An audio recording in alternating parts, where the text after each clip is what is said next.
This is U.S. History Lecture 3.3 on the 1960s. We generally are going to attribute the 1960s to being divided by two presidencies, Kennedy and Johnson, though it should be pointed out that Nixon comes in January of 1969 and comes in with a commitment to end the Vietnamese conflict. We're gonna roll that into the overall discussion of Nixon in the early 70s and exclude it from this because we've got a lot to do in the 1960s. There's a lot that takes place. First, dealing just generally with the Kennedy administration, his foreign policy initiatives fall generally into two geographic regions, Vietnam and Cuba. And domestically, we talked with Kennedy about the New Frontier, which partially covers his devotion to space exploration and landing on the moon. But more importantly, Kennedy is going to launch a war on poverty. A war which it should probably parenthetically be added, the United States is going to lose ignominiously. And then with Johnson, of course, his main foreign policy thrust is the Vietnam War, and we'll cover that in some detail, though not as much detail. There is a course at Robert Morris entirely devoted to the Vietnam conflict, taught by Professor McCarthy on the Vietnam War. And so if you really want a full detailed analysis of it, I would heartily recommend taking that class. By all accounts, it's a very good class. And then domestically with Johnson, it's the Great Society, which is kind of just a rollover from Kennedy's New Frontier. And the other thing is the mainstay of the civil rights movement, particularly the radicalization of the civil rights movement, will take place under Johnson. We'll start with Kennedy and an operation that was actually originally designed under Eisenhower, the Bay of Pigs. And there's a few things to underscore here to amplify. On the 1st of January 1959, Fidel Castro and the communists take over Cuba, kicking out the pro-U.S. installed Batista government. Now, one of the things that we talk about in American foreign policy is that the U.S. one of the things from which U.S. foreign policy suffers from is there is a certain self-deception that takes place, that the United States conducts foreign policy based on what it believes rather than actual conditions on the ground. And so from the get-go, the United States was under the impression that the Castro government was really not a popular government and that there was no basic popular support for it, and that if confronted with force, it would crumble rather quickly. This, of course, was blatantly false in 1960. Now, by the end of the 70s and into the 80s, that may have been true. Castro lost a lot of his support because of the failure of many of his economic policies. But in 1960, he's seen as the liberator of Cuba, and so he has great popular appeal. The Eisenhower administration designs an absolutely ludicrous plan known as the Bay of Pigs. The idea is that there were pro-Batista forces, pro-Batista supporters that ran away from the Cuban Revolution, okay, to escape the communists and went into exile largely in South Florida. Okay, the plan is to take 1,500 of these guys, train them up, the CIA will train them, and then launch a counter-revolution to topple the communist government, the Castro government. The troops of the Cuban exiles will be trained in Guatemala. The operation will be launched from Guatemala. Now, the problem is that the Kennedy administration is really only lukewarm on the operation for a number of reasons, among them being that it's a ludicrous operation. It has, from the get-go, it has absolutely no chance of success. Okay? And on the eve of the operation, a newspaper story is leaked to the New York Times regarding the operation, and so whatever surprise element the United States may have entertained is completely gone. At which point, Kennedy makes a fundamentally tragic decision for the operation. He withdraws CIA support. What was supposed to happen is the CIA was supposed to provide adequate air cover for the landing at the Bay of Pigs that would allow these Cuban exiles to establish enough of a foothold to launch an operation into Havana. He withdraws that, and as a result, they have only limited air support. And so the Cuban Air Force literally cuts them down on the beach. And then Cuban ground troops come in and mop up the remainder of them. And they are all killed or captured. And it's an utterly disastrous operation in all. And it's one of the great defeats in U.S. foreign policy. It was, as you see, crushed within 72 hours. In the wake of the Bay of Pigs, Kennedy launches an initiative called the Alliance for Progress in Latin America, and it's a way, it's similar in many respects to some of the things we talked about before with Bretton Woods and with the General Agreement on Tariffs and Trade. The idea is to interlock all of the U.S. allies in Latin America, stabilize their economies, and create an alliance system that will protect the region from what becomes a very pervasive theory. We saw it already kind of launched with Eisenhower in the Middle East and his intervention in Lebanon. The pervasive thing, and we'll talk about it in Vietnam a little bit, is this domino principle. Okay, Cuba has fallen to the communists. We want to prevent the remainder of Latin America from toppling like dominoes to communist insurgencies, communist populist insurgencies. And so stabilizing their economies and creating this alliance system is seen as integral to this. We then have the very famous and actually a little overstated Cuban Missile Crisis, and we're not going to go into it at any great length. If you ever want to learn more about it, you can go to any website. It's one of the most overstated events in American foreign policy history because it really was very anticlimactic, although it wasn't presented then, and it's not presented now as being anticlimactic. Okay. And we want to lay the second point first, that background. Here's the situation. And we talked about this. In 1960, the Eisenhower administration finally admits, because they have a U-2 spy plane shot down over the Soviet Union, the Eisenhower administration admits that it's been launching spy operations with U-2 spy planes over the Soviet Union for years. Okay? As a result of that, we want to think of this as a game of poker. Well, imagine a game of poker if you know what your opponent is holding in his hand. Okay? It makes it very difficult for him to play the game. Okay? It gives you a decided advantage. Well, the United States knew what the Soviets were holding in their hand. The United States had an absolutely accurate assessment of the entirety of Soviet strategic capabilities, strategic meaning the nuclear arsenal. Okay?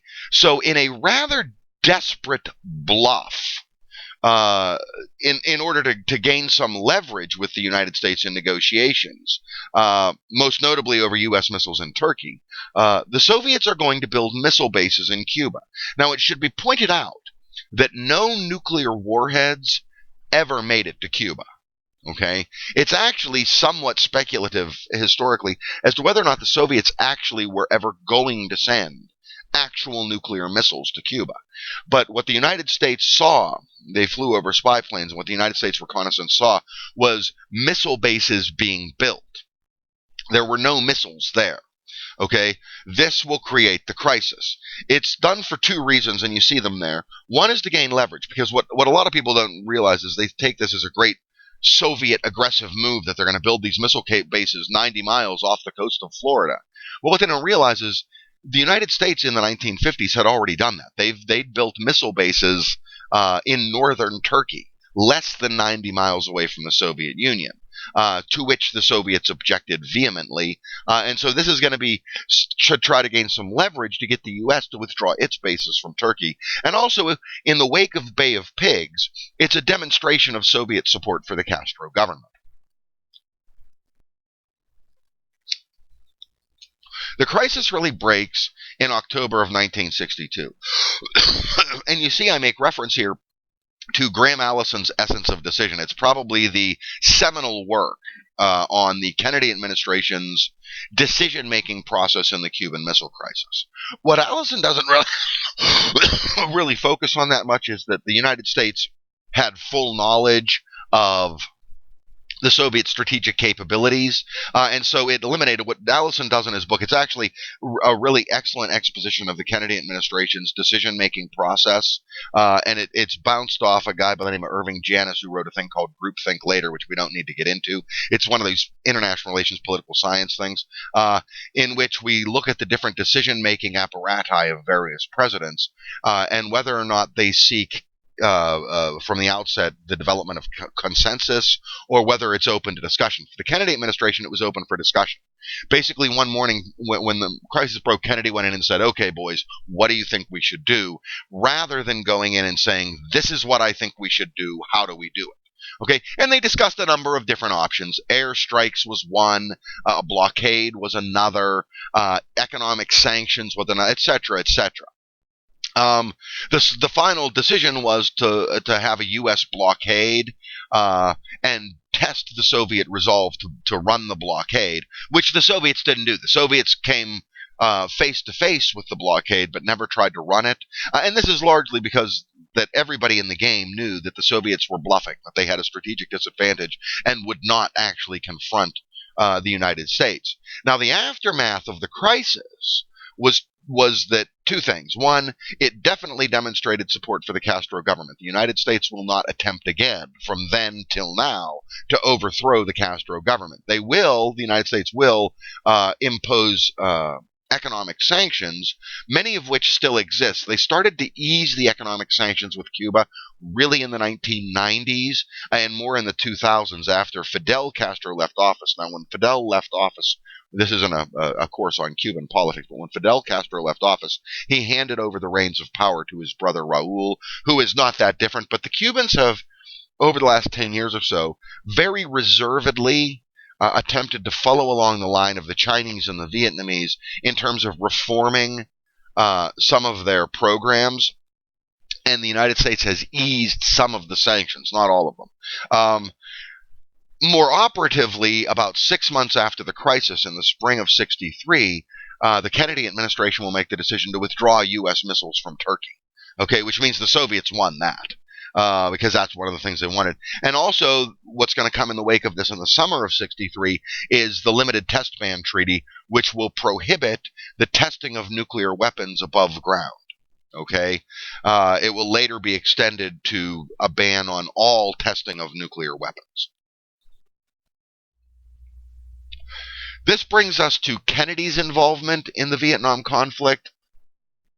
In large part, Kennedy will simply maintain the Eisenhower administration's policy of kind of involvement from a distance. It'll be limited involvement. It will be only a few advisors. Kennedy will increase the number of U.S. forces in Vietnam to some degree, topping out at about 11,000 to defend U.S. bases and critical targets. But they will never take an active combat role under Kennedy, which of course they will under Johnson.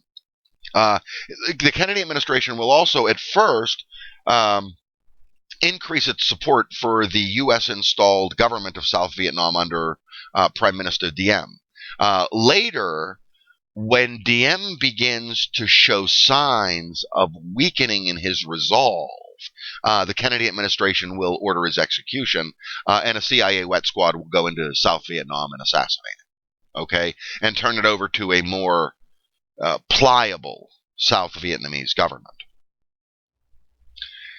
On to Kennedy's domestic programs, we have the New Frontier. Pivotal, the critical part of the New Frontier was the war on poverty. Now, what we're going to see, and as I've said before, it is a repeated trend through U.S. history after World War II, through post-World War II U.S. history, that what each presidency is going to try to do in varying and lesser degrees is to maintain a commitment to Keynesian economics in an effort to prevent, or at least reduce the probability of a recession taking place. We're going to see that with the Kennedy administration as well. The Kennedy administration is going to maintain government spending to stimulate the economy. In this case, the spending is going to be aimed at the lowest quartile of the income brackets in the United States. Okay, in other words, the poor. in an attempt to relieve poverty, although the programs that are launched really are not going to relieve poverty, they're simply going to put a band-aid over the wound. They're going to treat the symptom rather than the cause of poverty. And so we're going to see improvements in government housing. We're going to see job training programs, improvements in public education, particularly at the primary and secondary levels. There will also be a commitment to space exploration, and I don't really talk about this that much. It's kind of a footnote to the 1960s. But by the end of the 1960s, in August of 1969, as a result of this commitment, and the Kennedy administration's and the Johnson administration maintains this commitment to the space program, the United States will land people on the moon. Although there are those who deny that it takes place. There are those conspiracy theorists that claim that the landing was faked and never took place, and actually it was later characterized, or it later served as the underpinning to an absolutely excellent movie, I think from the 1980s, though it may have been the late 70s, called Capricorn 1, which doesn't use the moon, it uses Mars, and it talks about a mission to Mars that was scrapped, and then they faked the landing on Mars and shot it all at a sound stage, and it's actually a very good film. It stars Charles Grodin and Elliot Gould and a few Joe Clayburgh's in it, I think, and a few others. But again, this is history through film, right? Which would be a good class. It would be a really good class. But no, that's not what we're doing. Just kind of a reference there. Okay. And then finally, you see Kennedy is assassinated in November of 1963. By Lee Harvey Oswald. And of course, we're not going to get into all of the various conspiracy theories that go into this. One of the more interesting conspiracy theories, okay, and I'll just mention the one after I said that I wouldn't get into any of them. There's one that's kind of interesting. Most of them aren't. Was there two gunmen, one gunman, blah, blah, blah, blah, blah, blah. But the one that's kind of interesting is that it builds from a very interesting question for which there's no real answer. Kennedy was assassinated in Dallas, Texas, on the campaign trail, okay, for the upcoming elections in 1964. The question, of course, is, why was he campaigning in Texas? Lyndon Johnson was a senator from Texas. Surely Johnson would be able to gather support from the state of Texas and win it for the Kennedy administration. Well, as it works out, there's many examples that the Kennedy administration despised Johnson with a white-hot vehemence, okay, with the intensity of 1,000 suns. And Johnson reciprocated. Johnson hated the Kennedys. And so it's very likely that the Kennedy administration was planning on removing Johnson from the ticket and selecting another vice president. Among other things, when Johnson went to Sweden on a diplomatic mission, the Kennedys called up the Swedish king and explained to him in no uncertain terms that in no way does Lyndon Johnson represent the views of the United States, which is a complete slap in the hand. And then, of course, the conspiracy goes that Johnson arranged for Kennedy's assassination, because if he was removed from the ticket, it would be effectively the end of his political career. And so he arranged for the assassination, and he took the oath of office, actually, before they proclaimed John Kennedy dead. But, they abound. You can go on with your own conspiracy theories. But anyways, enough. Now to the Johnson administration. We have a number of things that we're going to look at. First of all, the massive escalation that Johnson will get involved in Vietnam, and how that happens and why that happens. We'll look as kind of a reciprocal of that at the anti-war movement that rises in the United States. The anti-war movement in the United States actually has its first incidents of resistance to U.S. involvement in Vietnam actually in 1964, which is prior to the escalation. We'll then look at Johnson's Great Society, which again will continue this trend of government spending, stimulation of the economy, the Keynesian model to try to prevent a recession. It's going to leave the Johnson administration, which what at the time was the largest debt in U.S. history, without Congress declaring war. Okay, and that's one of the things. I mean, there's all these, in international relations and in foreign policy, we try to be as specific as possible. We refer to the Vietnam War, but in point of fact, is really more correctly referred to as the Vietnamese conflict, because war was never declared by the United States. As I mentioned before in this class, War has only been declared by the United States Congress 5 times. Okay, uh, the Spanish-American War, World War I, World War II, the Mexican War, and the War of 1812 are the 5. So the Vietnam War, Korea was never declared a war. This most recent incident, the Gulf War, the invasions of Iraq and Afghanistan, they were never. They were never declared wars by Congress. They were executive prerogative, and then Congress went ahead and passed a joint resolution that allowed for it, which was short of declaring war. But at any rate, that's more for American foreign policy and international relations.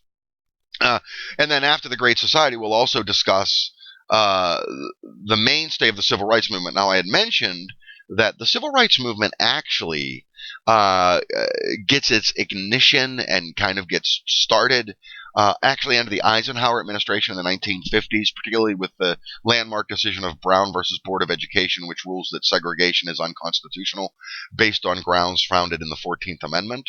And it will also and then Johnson will or Eisenhower will call out the military to enforce this by escorting black children to an all-white school in Little Rock in 1957, etc., etc. And there are other incidents that we'll talk in the background. We'll add them. We didn't add them with the Eisenhower administration.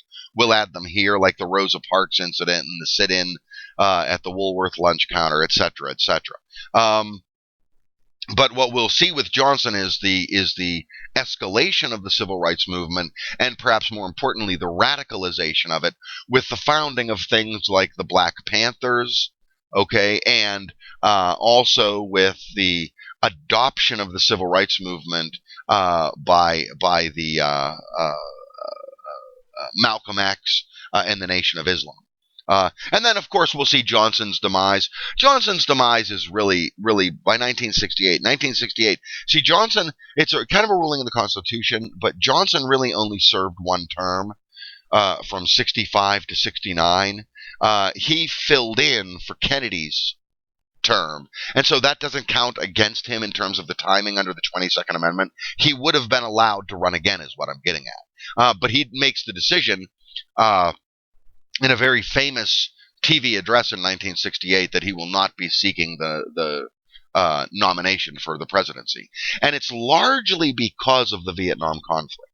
And because throughout the conflict, Johnson progressively loses his credibility with the American people. Okay.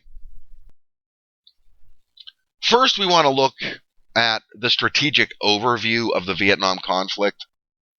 One of the more interesting books that I read in graduate school, it was written by a guy, his last name was Fong, Kum Fu Fong or something like that. He wrote it for his dissertation. Was a book called Analogies at War. And what his purpose was, and it was actually, he made a very compelling argument. It was a very compelling argument that one of the things that shapes American foreign policy is the use of analogy. Okay, and he showed how analogies were used by the Johnson administration to justify the escalation.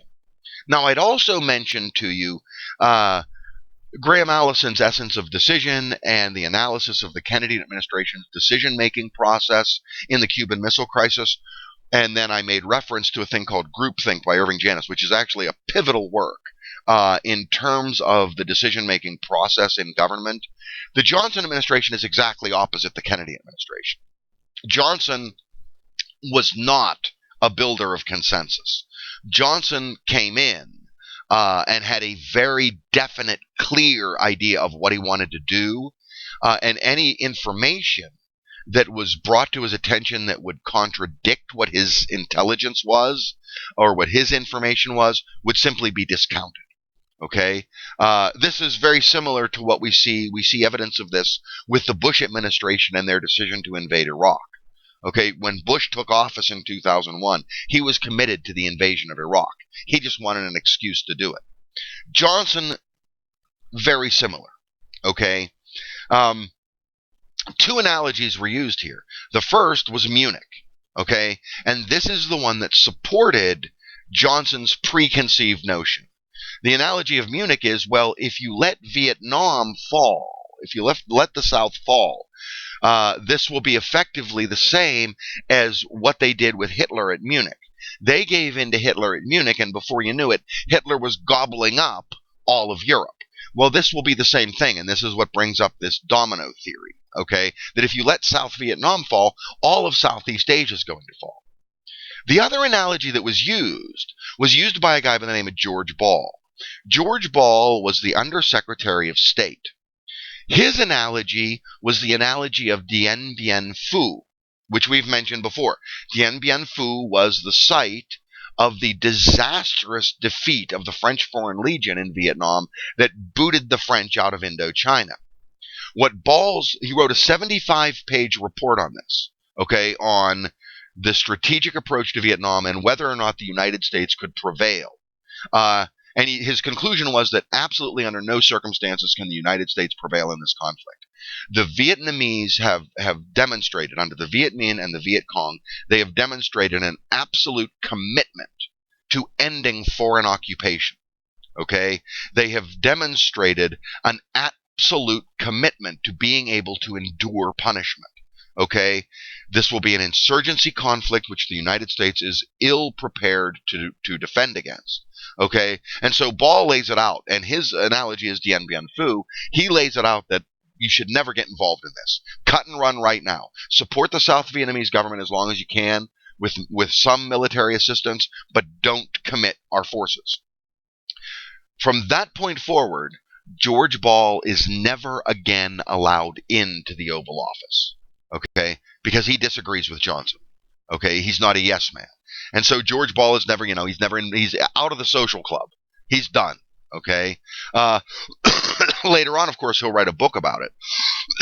And as it works out, his analysis is not only spot on, it turns out to be very prophetic. And actually, it's kind of funny because around the same time, Ho Chi Minh and General Giap, who were in charge of North Vietnamese forces and the overall strategy, issued the same statement. They warned as strongly as they could against the United States involving itself, because they explained to them in no uncertain terms that they will endure whatever punishment they have to endure.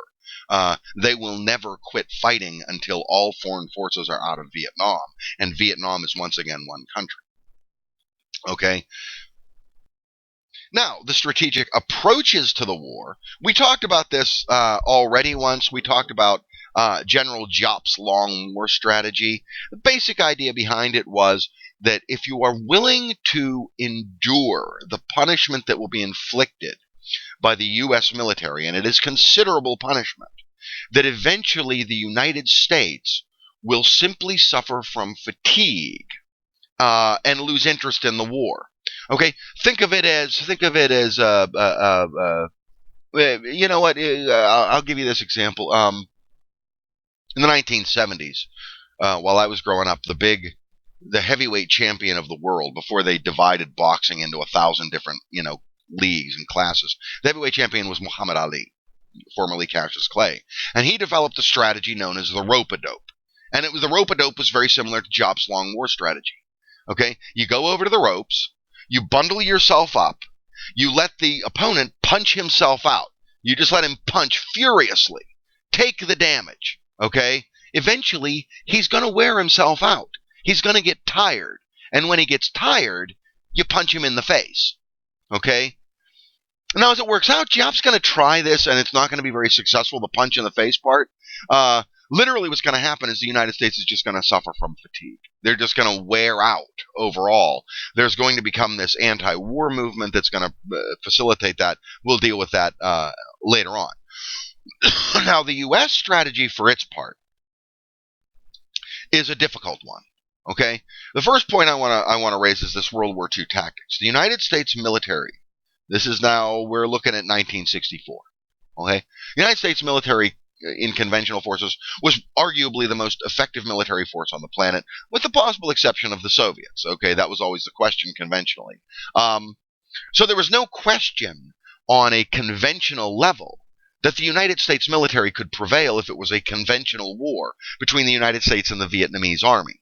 Okay, the United States tactically and strategically, for that matter, had prepared itself for a conventional war, and so they had prepared a military that was fighting based on basically tactics from World War II in Korea. Okay? And in large part, the United States military continues to suffer from this problem.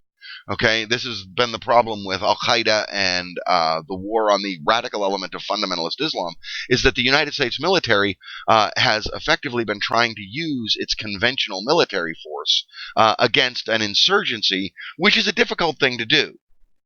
And I guess what it gets down to, okay, is something that, I mean, we all suffer from it at some point. The first time you learn how to use a hammer, okay, and you get good at using your hammer, the next thing you know, you're trying to use your hammer for everything, okay? And a hammer is an extraordinarily effective tool if you want to pound in a nail.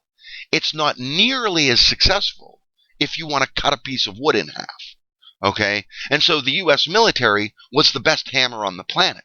And so as a result, the United States is going to try to apply this to everywhere. Okay? Well, the problem is you're not pounding in a nail here. Okay? You're trying to saw a piece of wood in half. You need a different tactical approach. And the United States won't really happen upon this, and it's really only recently, the last 5 years or so, that the United States has really tried to modify its tactical approach to account for insurgency. The United States tactical approach will be based largely on two principles. The first is the battle for the people's hearts and minds. The basic idea is to stabilize the South Vietnamese economy, and to give the people of South Vietnam a vested interest in terms of prosperity, and to see that the United States is their benefactor. This will make them have gratitude towards the United States and support the U.S. military effort.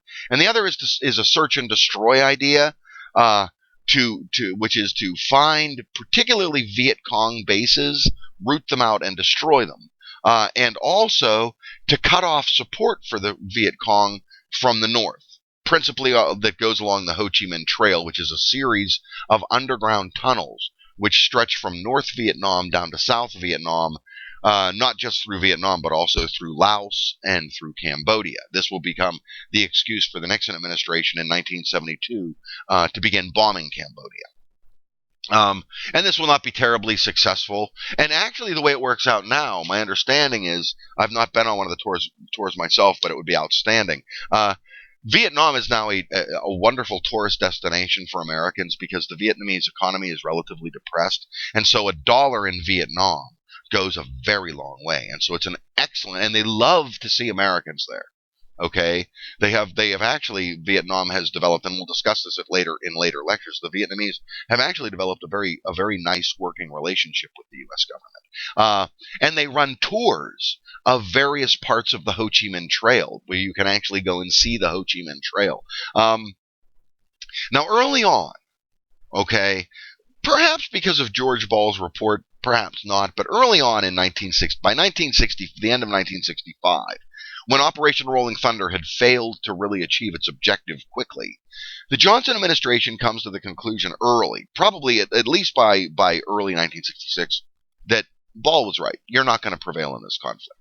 Okay, it's not going to work. Your tactical and strategic approach to it is not going to succeed. Okay, but the Johnson administration committed itself to not losing the war while he was still in office. He did not want to be the first president in American history to lose a war. Okay? Yeah, the Truman administration failed to achieve a decisive victory in Korea, but it didn't lose. Okay? He'll be damned if he is going to lose the war. Okay? And so he'll maintain, and this is going to ultimately lead to what becomes known as the credibility gap. Okay? Because from that point forward, Johnson is going to come on TV and is going to release media reports that would seem to indicate that the United States is doing quite well in Vietnam, that it's prevailing, that it's only a matter of time. His first prediction is that by the end of 1966, U.S. military forces will be able to be withdrawn, the South Vietnamese will be able to defend itself, it will be a stable government, that the North will be defeated, etc. And he maintains this illusion through 1967 and all the way till the end of his term in January of '69. Okay, the problem is, and we'll talk about this as we get into the war, Johnson is the first of the presidents that is in the process of moving beyond the age of spin. In other words, because of technological improvements in mass media, it's difficult for him to maintain the illusion that the United States is prevailing in the Vietnam conflict, because there are reports coming back in real time from other media sources over which the government has no control that doesn't quite ring true. Okay, that the United States is having great difficulty getting any kind of a grip on the Viet Cong. Okay, what's going to justify the escalation is the Tonkin Gulf Resolution, which is passed in 1964. In August of 1964, a U.S. destroyer off the coast of North Vietnam, uh, in Hanoi Harbor, uh, which the United States argues was in international waters, which the North Vietnamese argue was in the 12-mile limit of territorial waters of North Vietnam, is attacked by two Vietnamese torpedo boats and exchanges fire with them. Okay, this happens on two successive days, although the attack on the second day appears to have never taken place. There's no historical record of it. The first attack, it appears, consensual agreement among historians is that it did in fact take place, but it was a territorial dispute. The attack on the second day appears to have never taken place, but the Johnson administration uses this as a rallying cry to gather support for an escalation of U.S. involvement in the conflict. This is similar to what we saw. If you remember, we talked about the Zimmerman note, that there's no actual historical evidence that it ever existed, but it was used by Woodrow Wilson to gather support, or some of the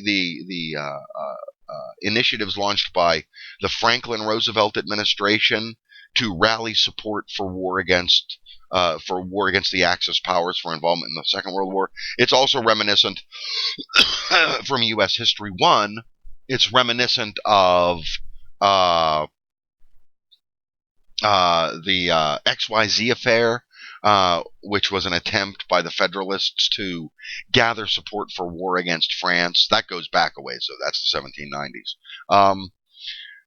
And so Johnson's going to use this, and Congress is going to pass, the House is going to pass a joint House resolution called the Tonkin Gulf Resolution, and you see the stipulations there. It basically authorizes the U.S. president to use any and all means at his disposal to protect U.S. interests in Southeast Asia. Okay? Johnson will use this as carte blanche to escalate the Vietnam conflict. This is why Congress doesn't have to declare war. Okay? Congress doesn't have to declare war because the Tonkin Gulf Resolution gives the president the authority to use military force in support of U.S. interests. Okay. Johnson will immediately launch one of the most famous and most unsuccessful aerial bombing campaigns of history, Operation Rolling Thunder, which will last for about 3.5 years. During which time, during Operation Rolling Thunder, more bombs will fall on North Vietnam in that 3-year period than fell on the combined total of Germany and Japan in the entirety of the Second World War. Okay, the idea is to do two things: bomb the North into submission so that their resolve to continue the war ends. This will be unsuccessful. And two, to eliminate their ability to engage in warfare, to destroy their military machine from the air. And as kind of antecedent to this, to blow up the Ho Chi Minh Trail and to blow up the trails they're using to funnel arms into the Viet Cong in the south. Okay, this will also involve the first commitment of U.S. ground troops. The ground troops will have originally be placed in Vietnam, and the escalation will begin to put U.S. ground troops, mostly Marines, to protect U.S. air bases, okay, and bases of operations for Operation Rolling Thunder. This will become a rapid escalation as it becomes apparent that the ARVN, which is the Army of the Republic of Vietnam, it's the South Vietnamese Army, is incapable of combating the combined strength of the Viet Cong and the North Vietnamese Army. And here we have some data on it. It's estimated, and these are estimates, that during Operation Rolling Thunder, 300,000 air sorties were flown. And an air sortie is an individual flight of an aircraft. So that means 300,000 individual flights of aircraft were flown over North Vietnam. They dropped approximately 1.2 million tons of munitions, although that's only an estimate. It may have been higher than that. Estimates range as far up as 2 million tons. To give you an idea, 1 million tons is a megaton. Okay, and so it's more than a megaton of ordnance that's dropped.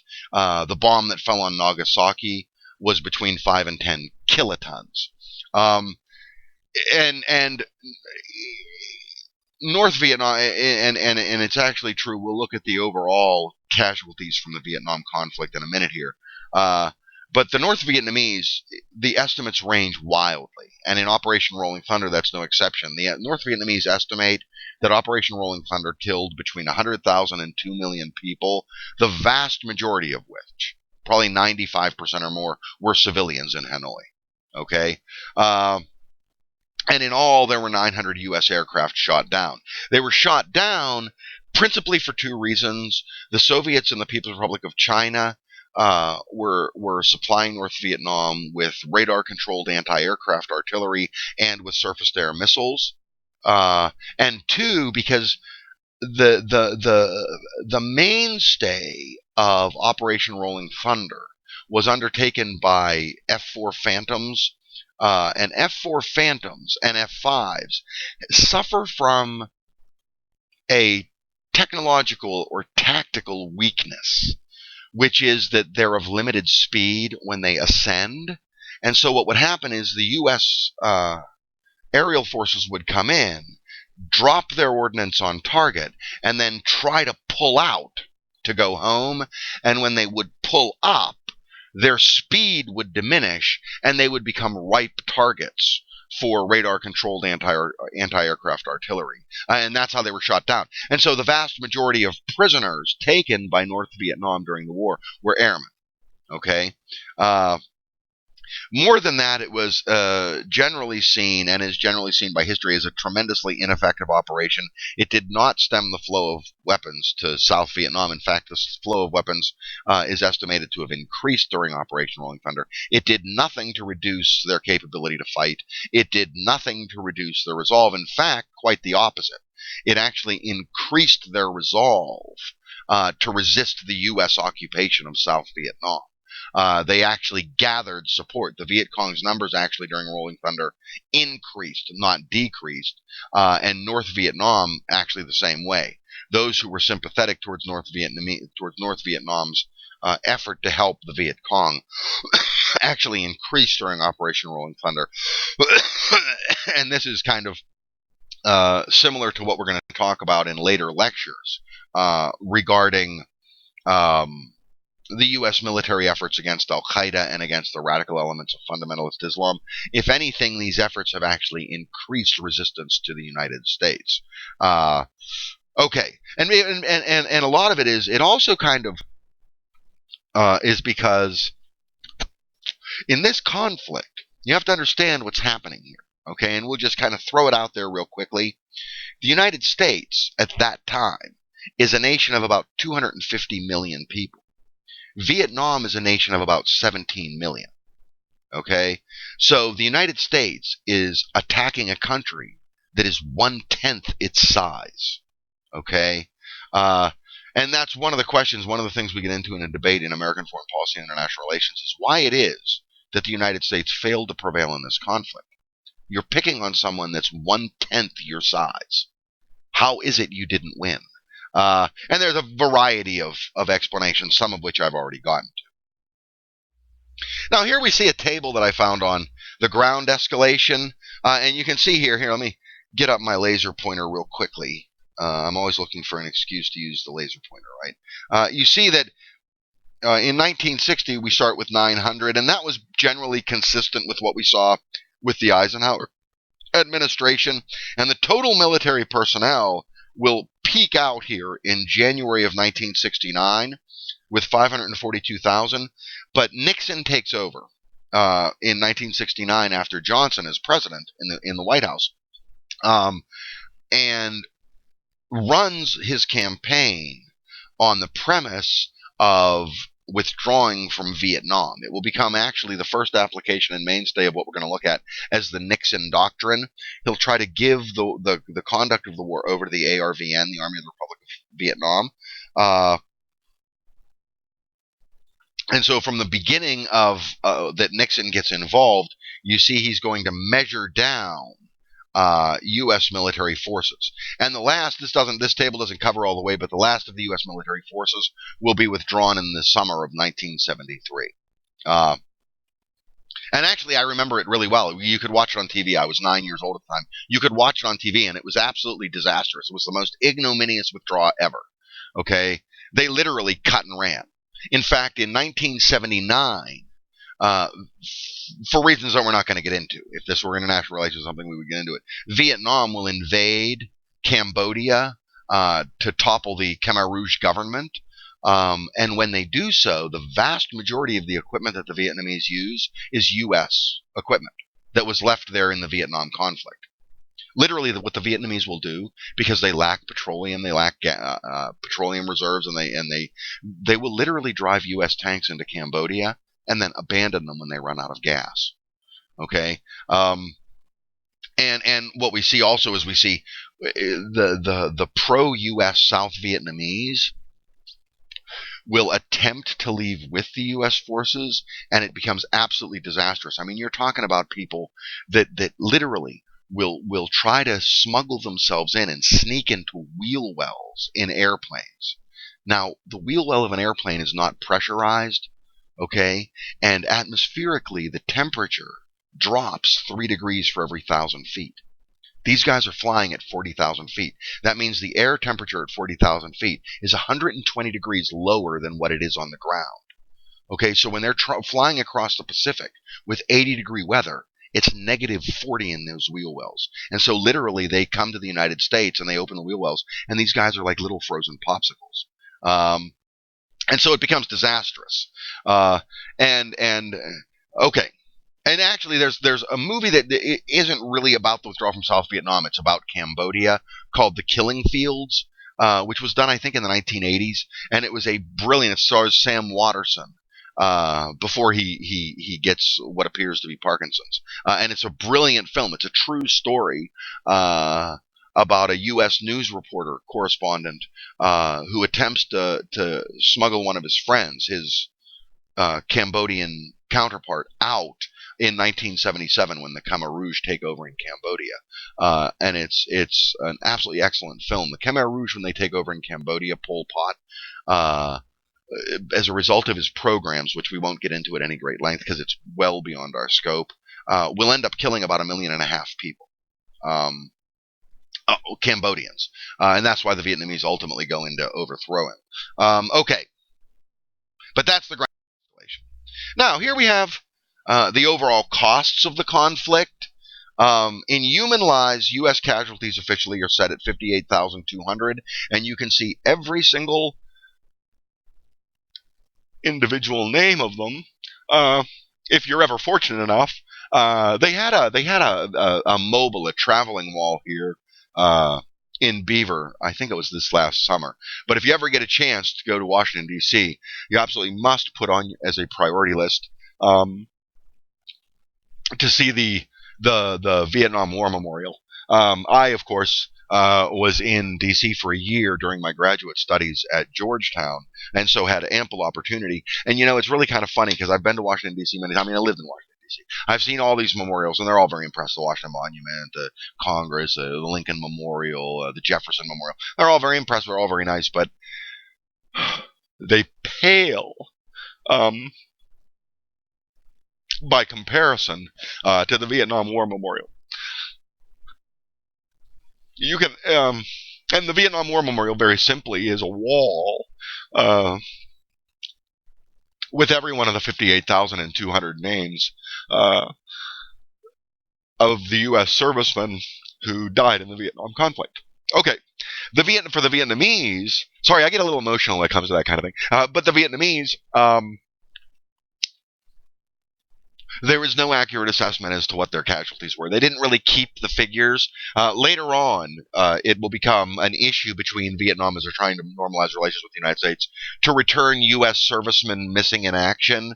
And the U.S. is coming up with these figures of servicemen. We have so many thousand, we have so many hundred that were, and finally the Vietnamese government says to them, look, you're worried about a few hundred, okay, maybe 1,000 U.S. servicemen who you can't account for. Understand something. We have 5 million people that we cannot account for.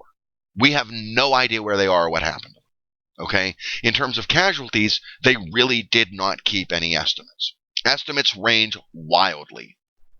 From the lowest estimates I've ever seen being about 250,000 to the highest estimates being as high as 5 million. Somewhere in between there, they didn't really keep accurate estimates. At its peak in '68, the U.S. military effort was costing 2.3% of the GDP, which makes it the most expensive military operation since the Second World War. Okay, including the operations in the Gulf and Afghanistan. The GDP at that time in current dollars was $942.5 billion, which means it was $23.6 billion, which doesn't seem like much now, but which at the time was an enormous spending, and the key figure is 2.3% of the GDP. The Johnson administration financed this war through deficit spending.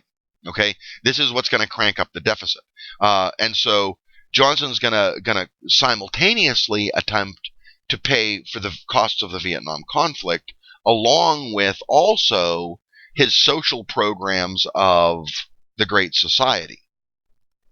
There are a number of reasons he has to do this that are of a fairly interesting theoretical point of view.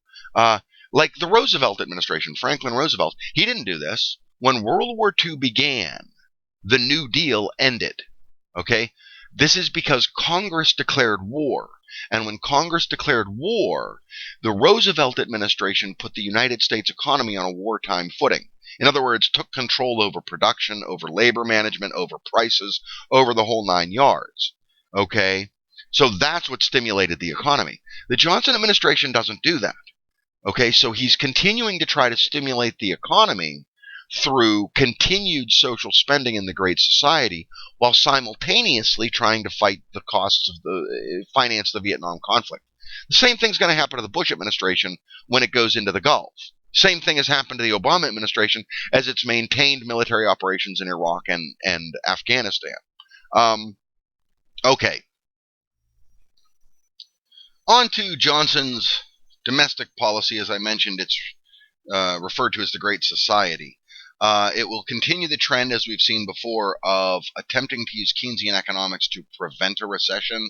So he'll maintain government spending. He'll institute the Office of Economic Cooperation in '64, which will coordinate all of the various programs he'll launch. He will launch a program that many of you are probably benefactors to, which is the Higher Education Program. This will be the Higher Education Act and the Higher Education Program, which will be the beginning of the government student loans programs. It really won't gather momentum until the 1970s under the Nixon administration, but its initiation is in the 60s.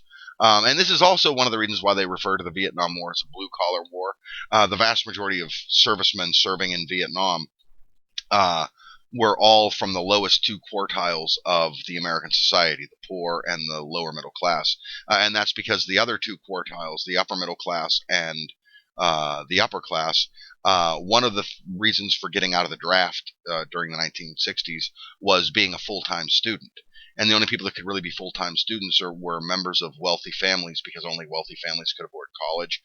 Well, Johnson's going to initiate, anyways, the programs that are going to end that. It also demonstrates something on a more theoretical level. It's going to demonstrate the U.S. commitment to shifting its comparative advantage. The United States at this time from really the 19th century, where our class starts onwards, is devoted to heavy industry. It will become the world's leading producer of heavy industry. That's all going to change, and it's really not going to gather momentum, as I said, until the 1970s and into the 80s. But the United States is going to shift its comparative advantage from heavy industry to services and technology. And to do that, they need a highly skilled, educated workforce. And so the government is going to basically bankroll that through student loans. Continuing on, we have probably the most famous legacy of the Johnson administration, with which we now still live, is that he will introduce Medicare, okay, government-paid health care. And it will be intended for two groups: the elderly as a supplement to Social Security, and the poor. Medicare being for the elderly, Medicaid being for the poor. Medicare actually is also for people that are on disabilities. My wife, for example, she receives free medical care based on Medicare because she's on a permanent disability. Okay, he will also launch the Appalachian Regional Development Act. Appalachia, which runs everywhere from really West Virginia down through Georgia, is the most economically depressed area in the United States then and now. And so the Johnson administration will launch something very similar to the Tennessee Valley Authority that was launched under the Roosevelt administration, under Franklin Roosevelt, to kind of stimulate the economy in that region. It won't be terribly successful. On to the civil rights movement. Now, we talked at some length about the early days of civil rights under the Eisenhower administration. There were a few things I just want to kind of cross the T's and dot the I's on that were early beginnings of it. We have the very famous Rosa Parks incident, where Rosa Parks goes onto a bus in Alabama and is thrown off the bus because the blacks were restricted to the back of the bus. And so this will lead to the bus boycott in December of 1955. Shortly thereafter will be formed the Southern Christian Leadership Conference, which will come under the direction of Martin Luther King, who will become the main civil rights leader. The civil rights movement is going to split basically in 65 between two basic approaches to the movement. One led by Martin Luther King, which is based on nonviolent resistance. The other that is drawn from Malcolm X to some degree, but that's a little unfair. It's really drawn from the Black Panthers, from Bobby Seale and Huey Newton and Stokely Carmichael, the Black Panthers, and that's more by whatever means necessary, including violence. They advocated violence to a large degree.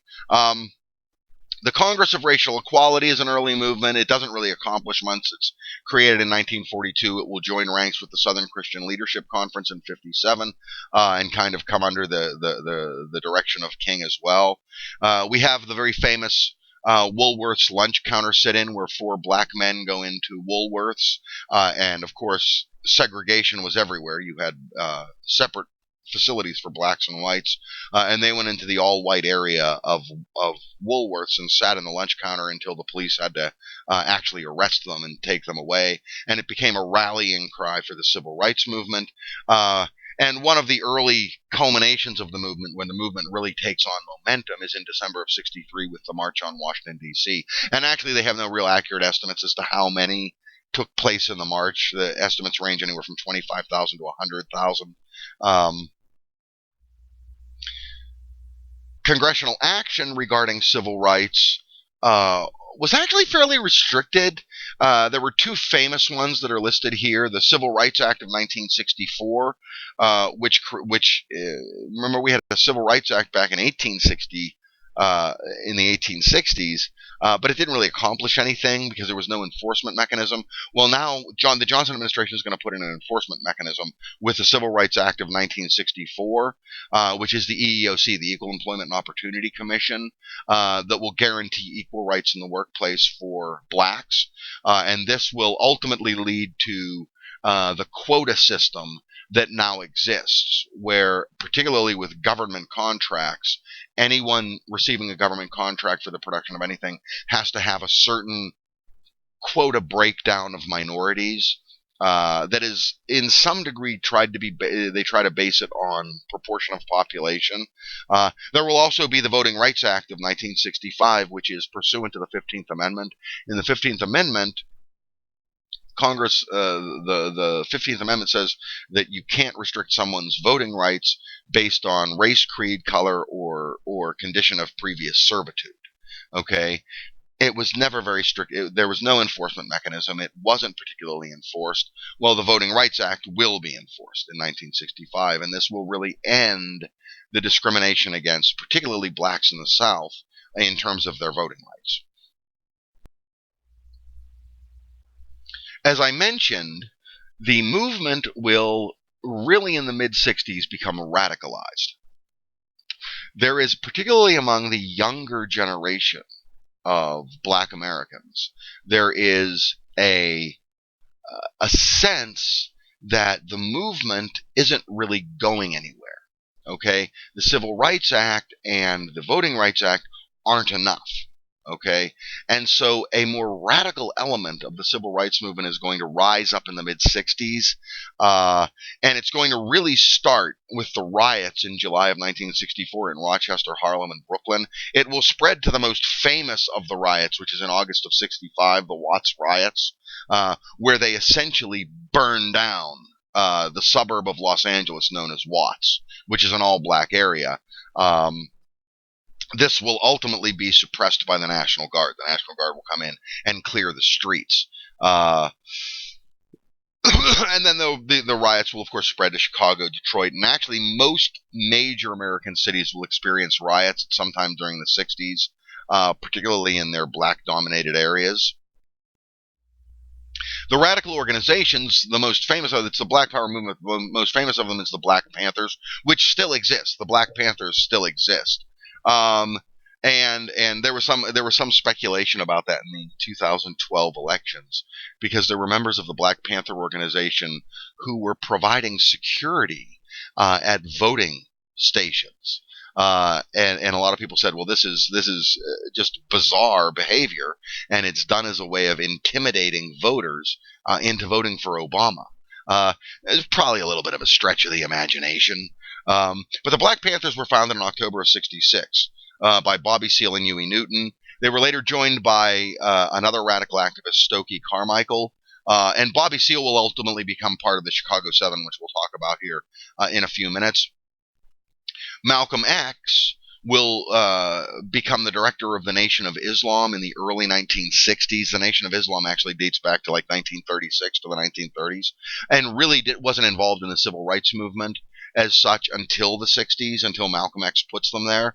And what Malcolm X sanctions or endorses is the same thing the Black Panthers do, which is the achievement of civil rights through whatever means necessary. Okay? Which is a tacit sanctioning of violence. And so that's gonna fuel this radicalization of the movement and the riots that take place from really the mid 60s to the late 60s in the civil rights movement. Okay. As for the anti-war movement, which rises up, the anti-war movement in the United States actually mirrors the Vietnam War itself in terms of its escalation. It starts from a very simple beginning in December of '64 with a very small student protest. That'll be the first burning of anti-draft cards. Will be in '64. There will be 12 students who burn their draft cards, or actually 12 young men. They weren't full-time students, or they wouldn't have been drafted. The movement gathers momentum simultaneously with the initiation of Operation Rolling Thunder, which we talked about before. And by 1965, it's kind of starting to get into full swing. And in 1965, we'll have the first series of self-immolations, particularly in Washington D.C., which is in sympathy to the Buddhist monks who, in '64 and '65, self-immolated in Vietnam in opposition to the conflict. For those of you who don't know, self-immolation means lighting yourself on fire. And it always strikes me as bizarre. There was this recent trend over the last 6 years. There have been approximately 37 It's upper 30s. I can't remember the exact number. I think it's 37. Buddhist monks in China who have self-immolated in protest to Chinese policy regarding Tibet. Most recently, there were 3 of them that had done it last year before last, 2013, in protest to the Chinese edicting that education textbooks would no longer be written in the Tibetan language, they would be written in Chinese. But it always strikes me as unusual, and I always wonder what the Dalai Lama would have to say about the Dalai Lama is the leader of Tibetan Buddhism. And it always just strikes me as odd that someone committed to pacifism would light themselves on fire. It just seems like maybe they should be in meditation and studying the sutras instead. But at any rate, yeah, a woman by the name of Alice Hertz will be the first in the United States to do it. You'll have a slew of anti-war, anti-draft protests that will spread ultimately to all major U.S. cities. The epicenter, of course, will be Washington, D.C., where they'll maintain, for about a 3-year period, they'll maintain an anti-war demonstration essentially on the White House lawn. Not on the White House lawn because they're not allowed in there, but on the the gates of the White House. And this is what I mentioned before was this moving beyond the edge of the spin. Prior to the Vietnam conflict, the U.S. media was under the control of the U.S. government. Okay, and so what you would have is would have any footage, any depiction of the events of the war would be cleared by the United States Department of the Military and the United States Secretary of the Department of State. Okay, that's going to change in the Vietnam War because of the vast number of media outlets. Okay, now in the first Gulf War in 91, and we'll talk about this when we get to the 90s, but in the first Gulf War in 91, the United States military will control the media in the Gulf War. They try to do that in the second Gulf War in 2003 and then in Afghanistan, but it's a lot more difficult to do currently because it's not just the media, it's anybody. Okay, like the 3 Marines that were caught urinating on a killed member of the Taliban in Afghanistan. This was 2 years ago, or maybe 3 years ago. One of them filmed it on YouTube and put it online, and so it became viral. Okay, well, as it works out, well, and we'll discuss this when we get to more modern history, but that's a violation of the Geneva Convention, and it's a violation of human rights, and it's a violation of international law. The fact is that the 3 Marines that engaged in that activity are war criminals. They could be absolutely put before the International Criminal Court as a result of this. Okay, so it becomes difficult for the Johnson administration of the Vietnam conflict to control the images that are coming back to the United States of the Vietnam conflict itself. And as a result, this is going to be one of the things that diminishes Johnson's credibility. Because while Johnson's sitting there telling the United States public how well the war's going, the media is reporting a very different side of things. And while the Johnson administration is busy talking about the neutralization of the North Vietnamese military and the fighting of the Viet Cong guerrillas, the media is demonstrating U.S. violence against what appears to be a civilian population. This will culminate in the famous trial of the My Lai massacre, which we don't really talk about that much. That would be a little bit more detailed analysis of the Vietnam conflict. The My Lai massacre has to do with a group of U.S. soldiers under the command of Lieutenant Calley enter into the village of My Lai at about 0800 hours and eliminate everyone. They kill the entire village and burn it to the ground. And now they were told that all civilian personnel would be evacuated. But one of the difficulties with insurgencies is differentiating between a military population and a non-military population. Okay, because insurgents don't wear uniforms. Okay. The anti-war movement in the United States in the late 60s was really led by a number of organizations. There were about 36 organizations committed to ending American involvement in Vietnam. The most famous of them were probably the anti-draft movement and the Students for a Democratic Society, the SDS. Also the Student for Nonviolent, the Student Nonviolent Coordinating Committee. was one of the more prominent organizations. They had antecedents on virtually every major college campus in the United States. Robert Morris at that time would not constitute a major American college campus. I'm not sure it constitutes a major American college campus. But these were the ones who coordinated the anti-war demonstrations. And as I said, it escalated as the war escalated. And I mentioned this before, that in March of '65, Alice Hertz was the first of the pacifists, was the first of the anti-war demonstrators to light herself on fire. There were many draft card burnings. This became a standard practice. And this is going to culminate, the anti-war movement is going to culminate in a few things. One of them is, of course, one of the greatest musical events of modern history, Woodstock in 1969, which had as a definite component of it a kind of an anti-war sentiment. It was kind of the coming together of the entire hippie generation. It was the hippie generation that largely led this, the hippie counterculture that largely led this anti-war movement. And people always used to say that to me, because I used to have, back in my days, I had hair down to the small of my back, and people always used to say that, you're a hippie. I was never really a hippie. A hippie is a political activist. I was never a political activist. I was more, I guess, what my wife would call a bum. I was a vagabond. I just didn't have the money for a haircut. Yeah, well, I mean, it went hand in hand for that year that I went feral and lived on the farm. When I lived on the farm, I had hair down to the small of my back. I had a beard that was about 4 inches long. And so I looked like something. I told my dad that I'd hitchhiked in. I hitchhiked in to see my dad one time. He says, "Hitchhiked? I wouldn't pick you up on a bet." Okay. Well, people often confuse that. I was never a hippie. I was never politically active like that. But at any rate, now it will also culminate in the famous Chicago 7 incident, and they made a documentary movie about it. They did it on videotape, and it's a brilliant movie if you can ever find it. I don't know if you'd find it on Netflix. I don't know where you could find it. Yeah, you might even be able to find it just on YouTube, because it's old. It goes back a ways. But it's a famous movie of not really the Chicago 7 incident, but of the trial. It becomes one of the most famous show trials. It becomes literally a venue for the anti-war movement itself. It encapsulates the anti-war movement in a show trial.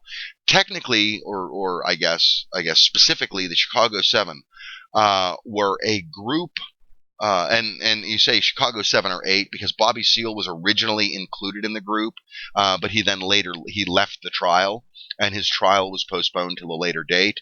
But they were a collection. They referred to themselves as yippies. Abby Hoffman had coined the term yippie to refer to young hippies. And they were indicted for inciting the riots that took place in Chicago during the Democratic National Convention of 1968. Okay? And it's a very famous movie about it. And it's a real show trial. Okay, because the only thing of which these guys are actually ever convicted is contempt of court. I mean, they do and I won't go into the detail, they do unbelievably outlandish things. Now, Bobby Seale is removed from the trial because he refuses to stand trial because they will not give him the attorney of his choice. Okay, he refuses, in short, he refuses to allow a white lawyer to defend him. He insists on it being a black attorney. And so they postpone his trial until a later time. Of the others, ultimately none of the charges are proven. They're proven to have participated in the riot, but they have insufficient evidence that they actually incited and planned the riot. Okay? And so the only convictions were for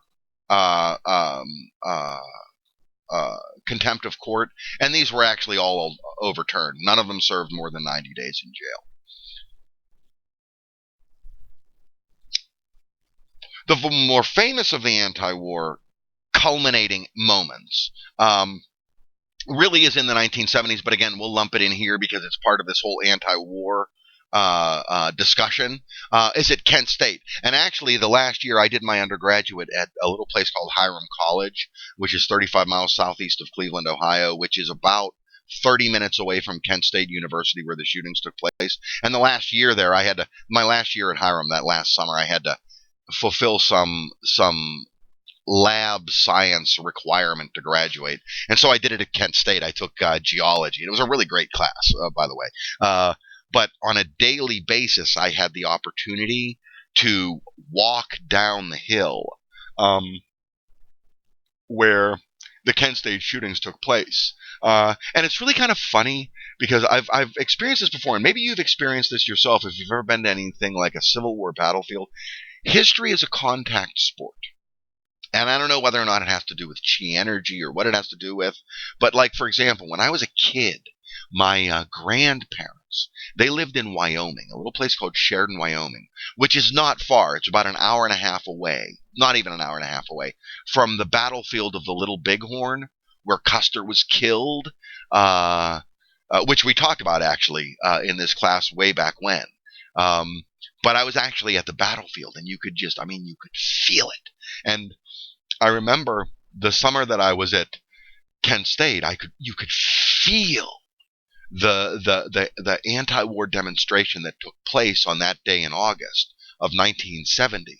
And what ultimately happens is that 4 students are shot and killed during the demonstration, and it's because the National Guard is called out, okay, to keep the peace, and for bizarre reasons that are still unclear to history, they're given live ammunition. Okay, that's one mistake. The other mistake is that the National Guard is not as disciplined an organization as the national military. Okay, so why they use the National Guard is kind of questionable as well. But supposedly, what the National Guard commander at the time says is they heard what they believed to be a gunshot, which is very similar to what happened in the Boston Massacre. Okay, the British soldiers of the Boston Massacre claimed that they heard a gunshot and returned fire. Okay, in point of fact, there's absolutely no evidence whatsoever to suggest that there was any gunshot that took place. They may have heard a backfire from an automobile, whatever. They may have heard nothing. They may have just been excusing themselves. But at any rate, they shot 4 unarmed, defenseless civilian demonstrators. And it became kind of the rallying cry of the anti-war movement. In the 1970s. And of course, at that point, the Nixon administration had taken over. And so, unfortunately, Nixon is blamed for it. But we have to remember that Nixon, at the time, was withdrawing U.S. forces from Vietnam. Not as quickly as some would have liked, but he was doing it in as good an order as it's possible to do.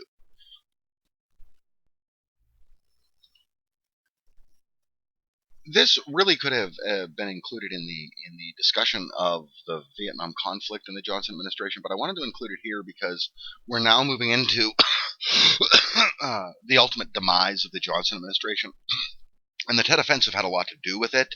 Kind of just in technical terms, the Tet Offensive refers to at the turn of the year on the Christian calendar. This coincided with what was known as the Tet New Year. In Vietnam, and typically both sides recognized a ceasefire during the Tet New Year celebrations in Vietnam. In '68, however, the North Vietnamese Army and the Viet Cong decide to launch really their only full-scale offensive of the war. And they'll launch it against key strategic targets in the South. Now, it's kind of strange why the Tet Offensive takes place from a military standpoint. General Giap was committed to a war of insurgency against the United States and the ARVN. This represents a departure from that strategy, and it's tremendously unsuccessful from the point of view of the Viet Cong and the North Vietnamese. And it's questionable as to whether or not why he launched it or why he gave the green light on it. I had that analogy earlier of Muhammad Ali and the rope-a-dope. The idea being that you let the opponent punch himself out, and then when you sense that he's weakened, you strike out and you punch him in the face and he knocks down. Maybe, probably not though. Giap didn't deceive himself into believing that the United States military had been in any way worn out as a result of this conflict.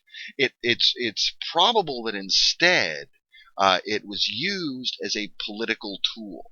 Okay, Jomp was aware, and the Long War strategy is largely based on an awareness of the political milieu, the political environment in the United States.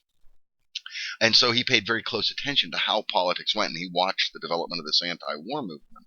Uh, and so an offensive like this would at least give the impression that the Vietnamese were by no means close to resigning their position in the game, that they were in no way close to being worn out or discontinuing their operations. And the Johnson administration had been for at least 3 years trying to convince the American people that victory was at hand. And so this would undermine the Johnson administration. So it may have been just a political ploy, in which case it was an act of genius. Now, militarily, he really sacrificed any attempt at military victory here, because the Tet Offensive, from a military standpoint for the Vietnamese, is disastrous. They failed to achieve any of the strategic targets that they identify in the offensive. They failed to take the American embassy, which was to be the really famous one. They launched a scathing attack on the embassy, which is very well defended by a handful of U.S. Marines. And so they never take the U.S. embassy, and the North Vietnamese and the Viet Cong will be unable to launch any significant military operations for a period of 5 years until 1973, when ultimately they'll move towards the final stage of the conflict, in which the South will collapse. South Vietnam collapses the South Vietnamese government collapses in 1975, and Vietnam is unified. So that's 7 years after the Tet Offensive. So they're really, the military, from a military point of view, they're actually fairly crippled as a result of this. But from a political standpoint, this will push Johnson over the edge. And in May of '68, they'll begin peace talks in Paris. And as I've said, this Tet Offensive is one of the main reasons that that Johnson's credibility, which is sketchy already, is going to be once and for all dismissed. Okay, he continually claims throughout the 3-year period from the escalation onwards in '65 that the U.S. is doing well, that victory is at hand, that the operation is going exactly as planned, according to schedule, that the Viet Cong is on its last legs, that it's in throes of defeat, that the North Vietnamese are progressively ineffective in their military, etc. This is very similar to, I remember watching Dick Cheney towards the end of 2003 and early 2004, saying that the insurgency in Iraq was on its last legs and that everything was good. Well, that was, it wasn't until 8 years later that the insurgency began to die down a bit, and it only died down because they knew the U.S. forces would be leaving at the end of 2011. And of course, then we have the chain of events, and we'll talk about all that when we get to more current history, the discussion of current history in the last week. But at any rate, this is the final death knell for Johnson's credibility. Okay, and it's really, this is the first time. It's interesting from what we've studied so far in this class, and if you study U.S. History 1, this is the first time in history that the American people will come to distrust their government. Up until now, through the Korean conflict, through World War II, through World War I, there is a kind of a faith on the part of the American people in their government and in what their government is doing. This is going to be the first blow to that.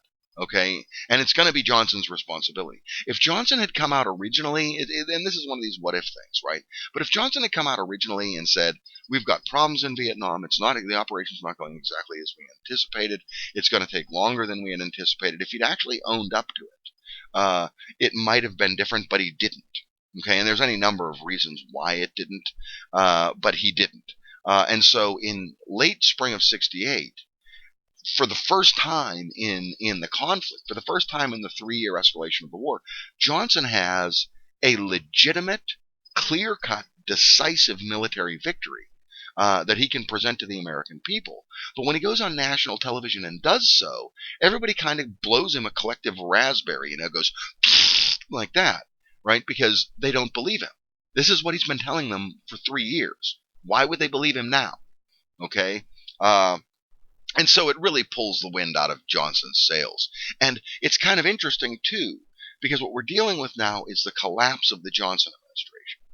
What we've seen before, okay, if we go back to, the beginnings of our class, we saw the Republican Party dominate Congress and the presidency through the late 19th century. Okay? Theodore Roosevelt will be the first, and then the Democrats will rise up with Wilson. But the reason Theodore Roosevelt loses credibility or loses power, and the Republican Party loses power to the Democrats, is because there's a division in the party. If you remember with Theodore Roosevelt, it was a division between the progressives, which backed Theodore Roosevelt, and the more conservative elements of the Republican Party, if you recall way back when. Okay, that seems forever ago. It was 10 weeks ago. It seems like forever, okay? But if you remember that, all right? And then we saw, what did we see? We saw the same thing happens to Truman, right? Or with the same thing will happen to Truman. Truman presents this progressive movement, but the Dixiecrats, led by Strom Thurmond, will split the party off. They seek a more conservative Democratic Party. So a party split takes place. Well, with the Johnson administration, there's no real party split that takes place. The Democrats remain a unified body. Okay? There's no wings of the party or elements of the party that divide and that go off on their own. What we have here is Johnson himself undermining the party. Okay? With the loss of credibility.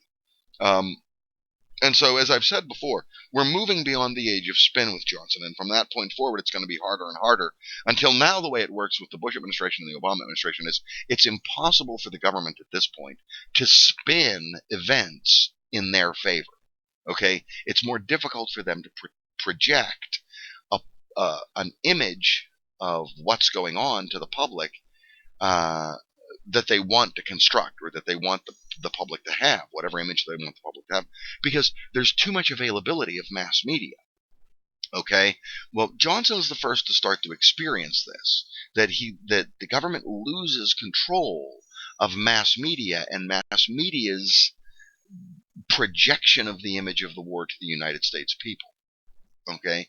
All right. Now, finally, one of the things for which the 1960s is effective, I was talking with the wife about this last night, and again, the Johnson administration is perhaps unfairly held accountable for this, is that we have an unprecedented level in the United States of domestic political violence.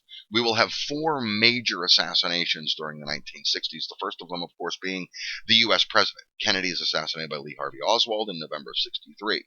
The second of them will be Malcolm X. Now, Malcolm X is assassinated by rivals, political rivals within the Nation of Islam, okay, in 1965 in New York. Okay, Martin Luther King, of course, is assassinated by James Earl Ray in April of 1968, and then only a few months later, Robert Kennedy is assassinated by Sirhan Sirhan. And just kind of as an interesting footnote, Sirhan Sirhan is a Jordanian national, okay? And there are the students of the ongoing war between the United States and radical fundamentalist Islam would suggest that this is really the first act of violence by Islam or by Muslims against the United States. That's a bit of a stretch. Sirhan Sirhan was acting alone. The United States by June of 1968, the United States hadn't really aligned itself behind the state of Israel. But it's an interesting footnote nonetheless that he was a Jordanian national. Although it shouldn't be pushed too much that this represents the origins of the war. The actual first deliberate political violence against the United States by Palestinians was the hijacking of an aircraft in 1973. We'll get to that when we get to the 1970s. And when we get all the way up through current history, we'll trace through the 70s, 80s, and into the modern history the ongoing war against the radical fundamentalists by the United States. But at any rate, and so we have now, be this as it may, these assassinations, the point to be drawn from it is that the internal security and political environment of a country is demonstrably shaken, not because of the assassinations, But because the assassinations take place, okay, this underscores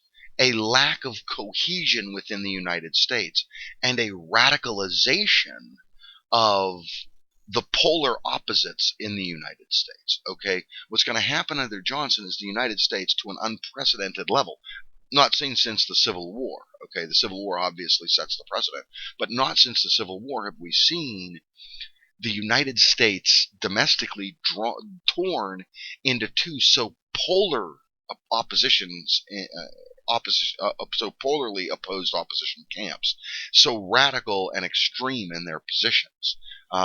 And the political violence, particularly the assassinations, will demonstrate this, as well as the political violence that we see in reaction to the radicalization of the civil rights movement, with the coming in of the National Guard to clear the Watts riots, or the National Guard against the anti-war movement at Kent State.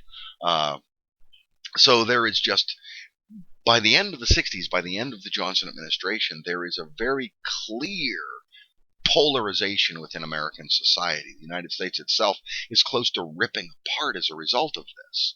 Well, Johnson is at the helm. Johnson is held responsible for this. And so this further kind of undermines his credibility and his authority as president. And so by the end of 68, Johnson just announces that he won't be running for office again. Or by early in 68, actually, he announces he won't seek the Democratic reelection. And that's before the Chicago National Convention of the Democratic Party. And I think, if I'm correct, that concludes lecture 3.3.